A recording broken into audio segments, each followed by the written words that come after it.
Primeira pessoa registrada a afirmar que a Terra era algo distinto do centro imóvel plano do universo foi um matemático e filósofo grego chamado Pitágoras de Samos.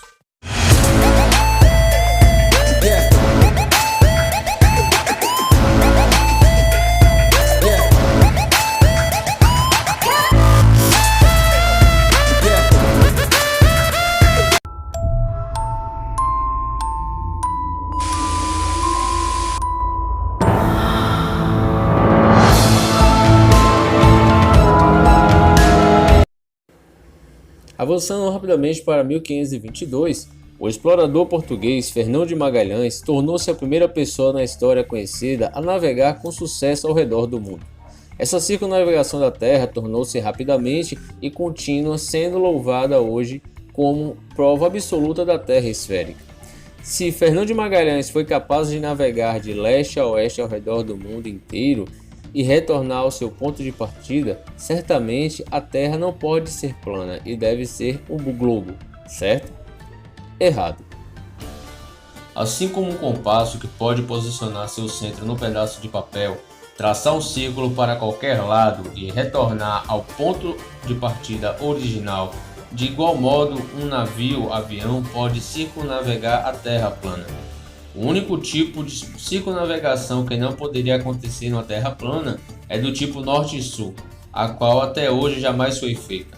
Tanto o Polo Norte quanto a Antártida são zonas interditadas protegidas militarmente, devido às restrições originando de ninguém mais que as Nações Unidas. As mesmas Nações Unidas que com orgulho usam o mapa da Terra plana e seu logotipo e bandeira oficial.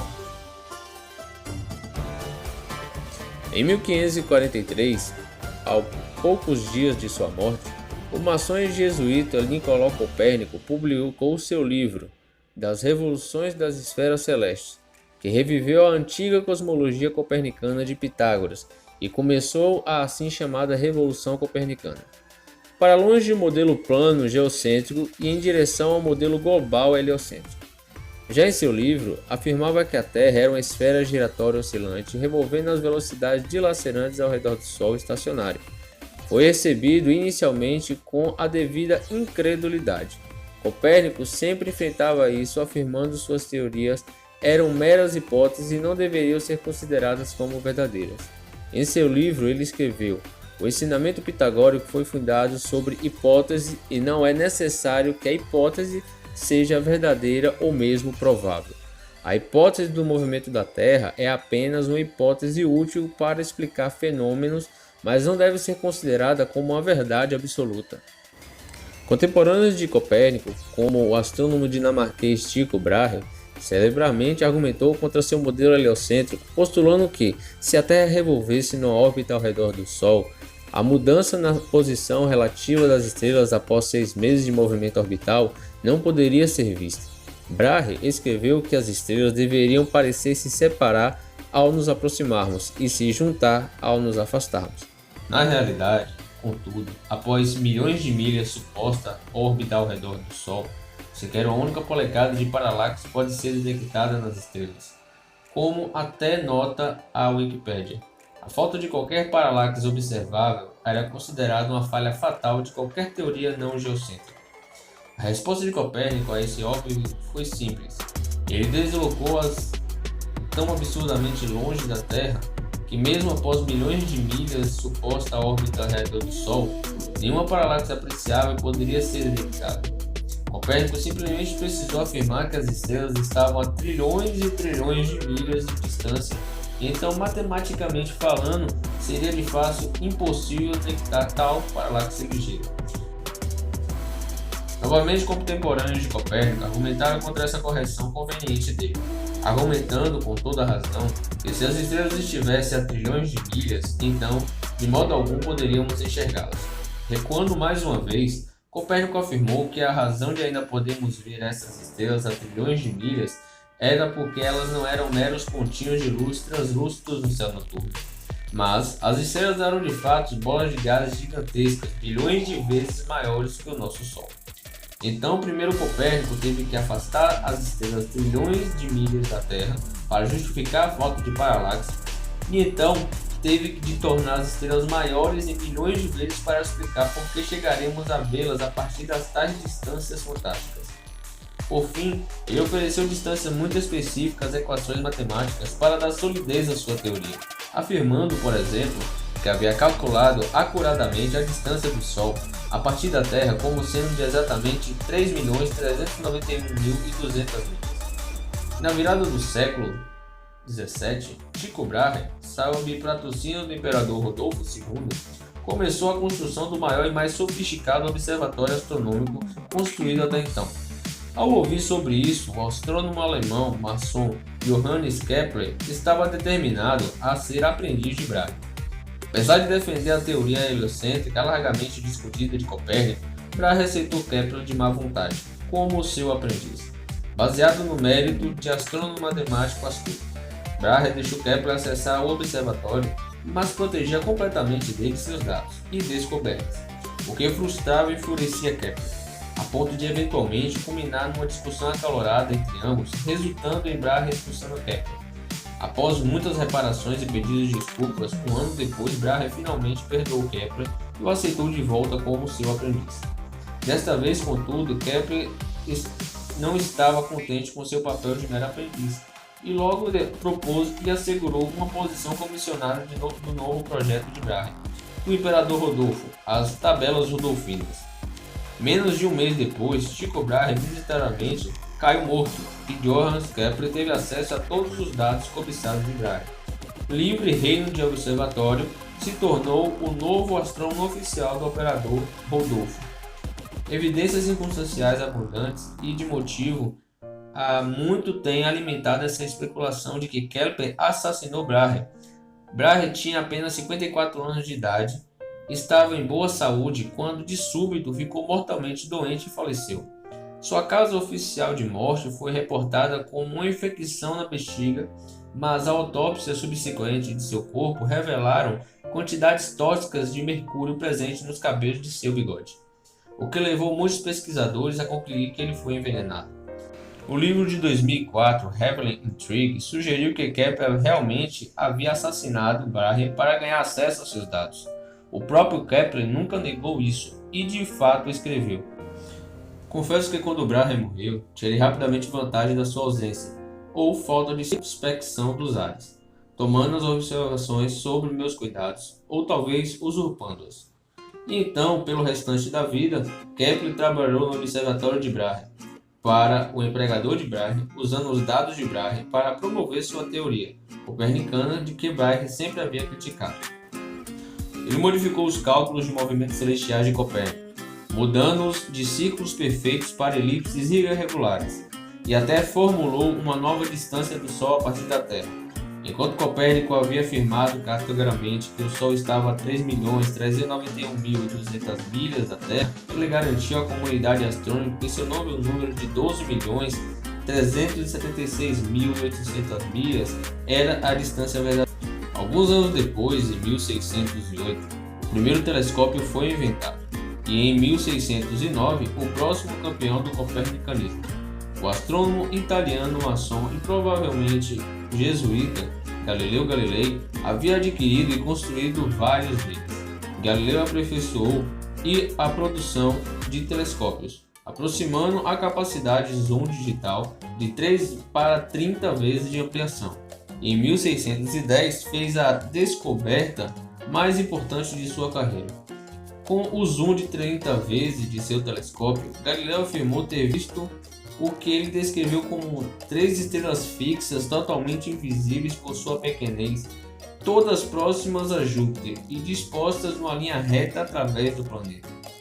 Após localizar essas estrelas invisíveis por um tempo e notar que elas apareciam algumas vezes, mas não outras vezes, Galileu concluiu que quando não podiam encontrá-las, as estrelas deviam estar se escondendo atrás de Júpiter e, portanto, deve ser de todo estrelas invisíveis, mas antes luas invisíveis orbitando Júpiter.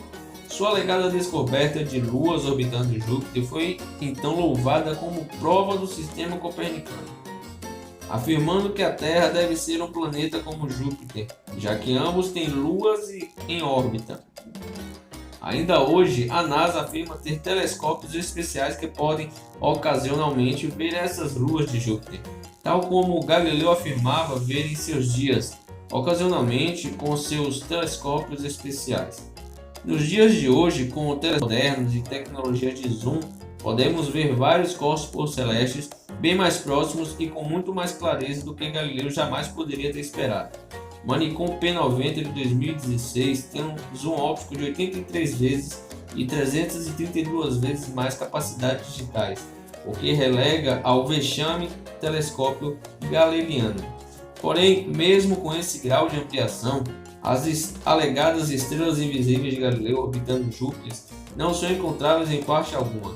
Galileu e seus antecessores colegas maçons, agindo como crentes fiéis de sua fé heliocêntrica, do que cientistas legítimos, foram constantemente responsáveis por inventar teorias elaboradas para sustentar sua conclusão prévia. Isso nunca ficou tão evidente quando Galileu apresentou sua teoria sobre a causa das marés em 1616. O cardeal Bellarmino havia escrito a Galileu no ano anterior, declarando que o sistema copernicano não pode ser defendido sem uma verdadeira demonstração física que o Sol não circula a Terra, mas que a Terra circula o Sol. Levando isso a sério, Galileu esperava mostrar que as marés da Terra eram causadas pelo fluxo e refluxo da água, enquanto o ponto da Terra acelerava e retardava, devido à alegada rotação da Terra, no eixo de revolução ao redor do Sol. Ele argumentou que esses movimentos hipotéticos na sua Terra globular eram a causa das marés, e portanto que as próprias marés eram prova do movimento da Terra. Infelizmente, para Galileu, suas ideias não foram aceitas e facilmente provadas, erroneamente por seus contemporâneos, que apontaram acertadamente que se sua teoria estivesse correta, haveria somente uma maré alta por dia. Não só isso, mas se as marés fossem causadas pelo alegado movimento da Terra, todos os lagos, lagoas e outros corpos d'água interiores deveriam ser afetados, porém não são.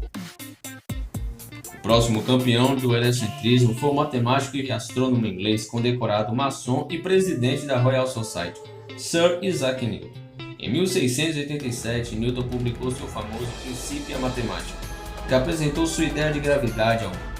A teoria da Terra globo há muito havia enfrentado criticismo por não ser prática devido à sua física natural de objetos esféricos giratórios. A saber, que tudo colocado sobre suas superfícies deve imediatamente cair ou voar para fora. Como é que pessoas, prédios e grandes oceanos poderiam permanecer perfeitamente grudados na Terra-bola, girando mais rápido que a velocidade do som? A teoria da Terra-globo precisava de uma força que pudesse manter tudo no lugar. De algum modo, uma força forte o bastante para manter os oceanos grudados na Terra, mas fraco o bastante para não afundar um barco à vela. Uma força forte o bastante para arrastar a atmosfera inteira para a velocidade da Terra de quebrar o pescoço, mas fraco o bastante para permitir que pássaros e moscas viajem livremente e sem retardamento em todas as direções. Uma força tão forte que pode fazer a chuva cair para cima e plantas crescerem de cabeça para baixo, mas ainda tão fraca que não pudesse ser detectada por nenhum método contemporâneo. O postulado de Newton de uma força invisível capaz de atuar sobre as vastas distâncias levou a ser pesadamente criticado por introduzir agentes ocultos no campo da ciência. Anteriormente, a teoria da gravitação universal de Newton, as leis naturais da densidade e da flutuabilidade, já a perfeita e adequadamente o mundo ao redor de nós. Por exemplo, a razão pela qual um balão preenchido com hélio e se eleva ao céu enquanto um balão preenchido com ar cai no chão não é porque a força mística de puxamento de Newton tem aversão a hélio, mas simplesmente porque o hélio é mais leve e menos denso que o nitrogênio, o oxigênio e outros elementos que compõem o ar ao redor dele. Enquanto ele flutua e reciprocamente o balão que você preenche com sua inalação de dióxido de carbono é mais pesado e denso do que o ar ao redor dele, então ele cai no chão. Se você soprar uma semente de dente de leão da sua mão, uma de substância só um pouco mais pesada que o ar, ela flutuará lentamente para longe, mas eventualmente cairá no chão. Se você soltar de suas mãos uma bigorna, algo muito mais pesado que o ar, ela cairá rapidamente e diretamente no chão. Isso não é porque a gravidade prefere bigorna da semente de leão, mas antes porque faz parte da natureza da flutuabilidade, que objetos menos densos que o meio cercando-os se elevem, enquanto objetos mais densos que o meio cercando-os afundem. É a razão de gotas de chuva caírem pelo ar e bolhas de ar se elevarem na água, por causa de suas densidades relativas. Não tem absolutamente nada a ver com a força mística de puxamento das bolas giratórias da imaginação de Newton. A teoria de Newton começou alegadamente enquanto, ao ver uma maçã caindo de uma árvore em Outlook, como que se ninguém na história da humanidade até aquele ponto jamais houvesse visto um objeto caindo e se perguntou, por que o objeto caiu? Ele teve uma verdadeira epifania científica.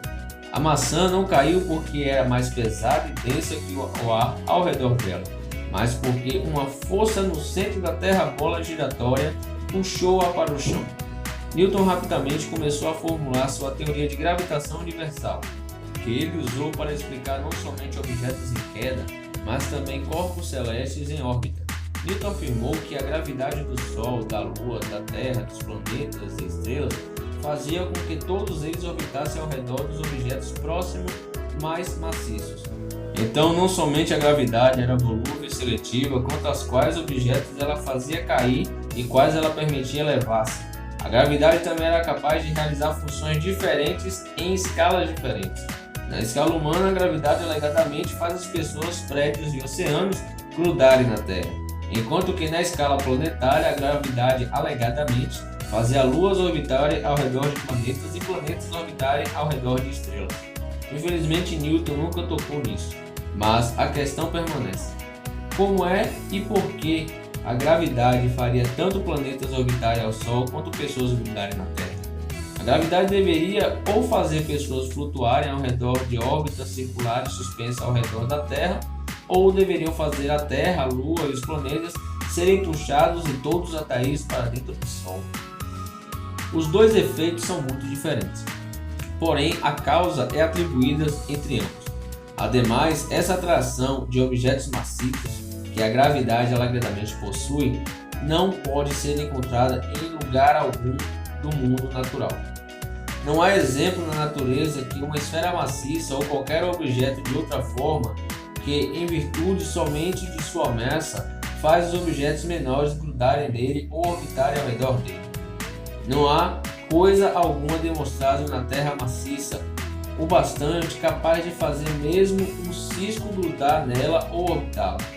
Tente girar uma bola de tênis molhada ou qualquer outro objeto esférico com coisas menores colocadas na superfície e você constatará que tudo cai ou voa para fora e nada gruda nele ou orbita. Afirmar a existência de uma lei física sem um único exemplo de evidência prática é boataria, não ciência. Por agora, contudo, você provavelmente está começando a ver que esses sacerdotes maçônicos heliocêntricos estão menos interessados em ciências e em verdade do que propagar evidências forjadas para suas conclusões prévias. De maneira similar, enquanto Copérnico havia afirmado positivamente que o Sol estava a 3.391.200 milhas de distância e Kepler havia calculado como estando positivamente a 12.376.800 milhas, Newton foi citado notando que não importa se reconhecermos 28 ou 54 milhões de milhas de distância, pois qualquer um serviria tão bem quanto o outro. Parece que ele estava correto, porque a distância alegada do Sol dos heliocentristas continua a aumentar em milhões até os dias de hoje, períodos em que ficamos com o número oficial corretamente da NASA de 93 milhões de milhas. Muito obrigado por assistir. Esse foi mais um vídeo do canal O Revelacionista. Até o próximo episódio.